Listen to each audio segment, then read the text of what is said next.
Fala galera, tudo bem? Bem-vindo ao canal Caldeira em Foco. Esse é o primeiro vídeo que eu posto aqui no canal. Hoje vamos falar sobre circulação de água e vapor no interior das caldeiras aquatubular, bidrum e monodrum. Ao final desse vídeo, eu peço que você deixe o seu like ou o seu dislike. É muito importante para o crescimento do canal. Sem mais enrolação, bora pro vídeo!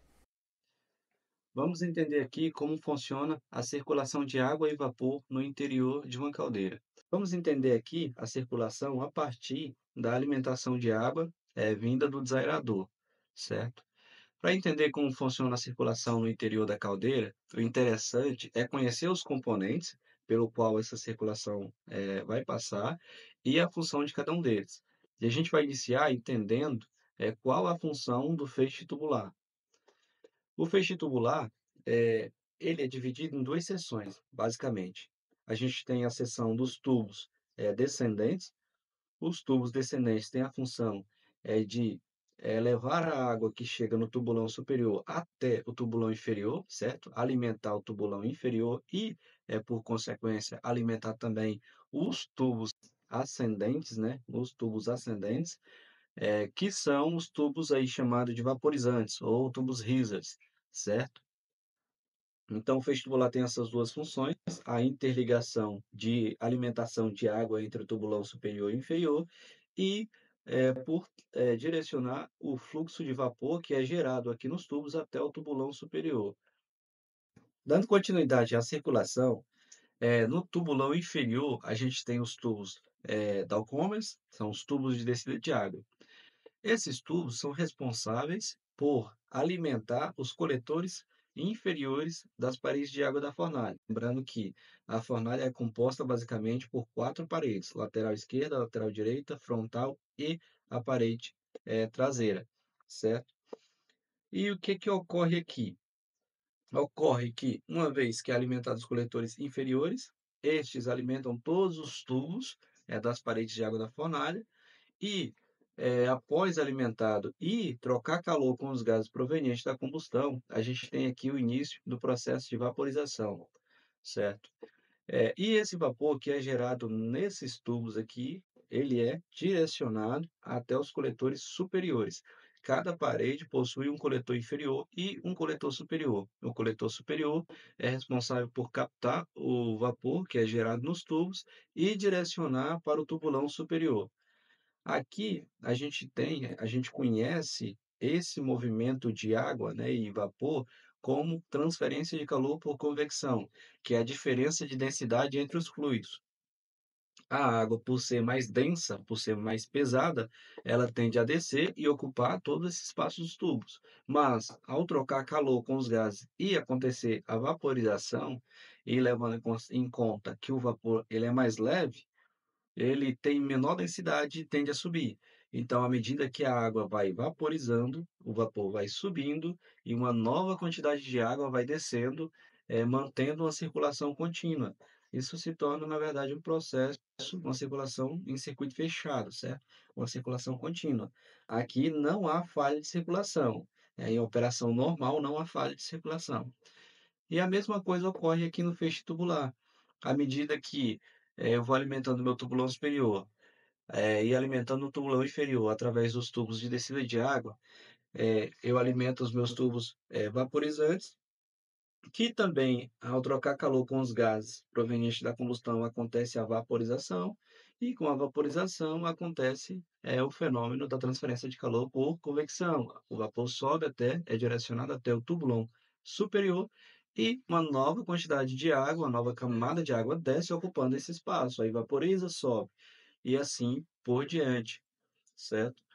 Aqui a gente tem o superaquecedor. O superaquecedor é um assunto aí para outra situação, mas o vapor que é gerado e é direcionado para o tubulão superior, ele entra no tubulão e o primeiro componente que ele encontra é a defletora, né, chamada de chapa defletora, que serve para separar o fluxo de vapor da água que já está dentro do tubulão. Na saída da defletora, a gente tem os filtros primários, que já faz uma pré-filtragem aí desse vapor, né, dessa mistura de água e vapor. E depois, na saída para o superaquecedor, a gente ainda tem um filtro secundário, conhecido aí como chefrons, por algumas pessoas. Então, a gente tem a saída para o superaquecedor. O superaquecedor, é importante lembrar que ele troca calor antes do feixe tubular, certo? Ele depende de uma maior, temperatura dos gases para realmente superaquecer esse vapor. Então, feixe tubular. Uma questão que pode ser levantada é: por que nesses tubos vaporizantes, né, ou nos tubos, ascendentes, ocorre a vaporização e nos tubos descendentes não? Bom, isso é bem óbvio, porque os gases, eles vêm, trocando calor com os equipamentos, que, antecedem aos tubos descendentes. E o que que acontece? Quando o vapor chega aqui nessa região desses tubos, ele não possui mais a mesma temperatura que ele tinha quando chegou aqui, certo? Porque uma característica, que não muda é que os vaporizantes, eles sempre vão estar do lado da fornalha, certo? Sempre vão estar do lado do fluxo de gases. E assim funciona a circulação de água no interior de uma caldeira bidrum. Vamos entender agora como funciona uma caldeira monodrum.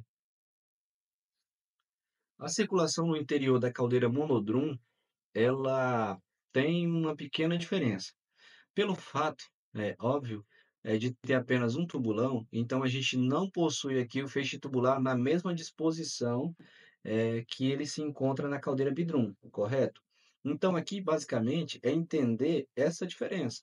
Se você entende a circulação de água em uma caldeira Bidrum, você vai entender facilmente também numa caldeira Monodrum, porque você vai levar em conta apenas que você não tem esse tubulão inferior, certo?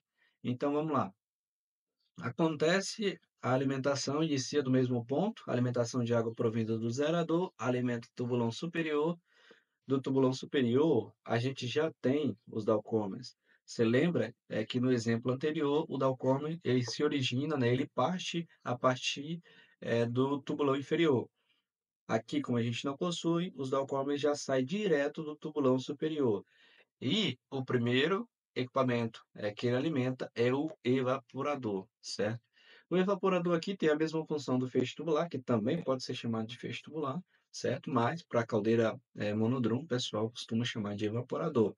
Então a água desce, alimenta os coletores inferiores do evaporador e, ao trocar calor com os gases, esses tubos aqui do evaporador, evaporam a água e a água e o vapor é direcionado até os coletores superiores do evaporador.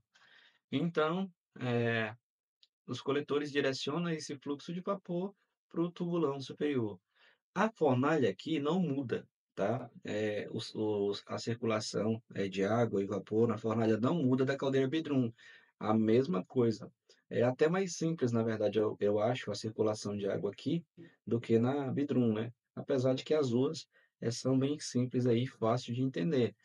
Aqui a água desce, vai até o coletor inferior da fornalha, alimenta os tubos, ao trocar calor com os gases, esse vapor sobe, até o coletor superior da fornalha e então é direcionado para o tubulão de vapor, que daí, como explicado anteriormente, o tubulão de vapor passa pelos componentes internos para melhorar a qualidade do vapor e vai para o superaquecedor e do superaquecedor para o processo, certo? Tá aí uma explicação, acredito eu, bem simples, de um sistema que também é simples. E qualquer dúvida vocês podem estar deixando aí no comentário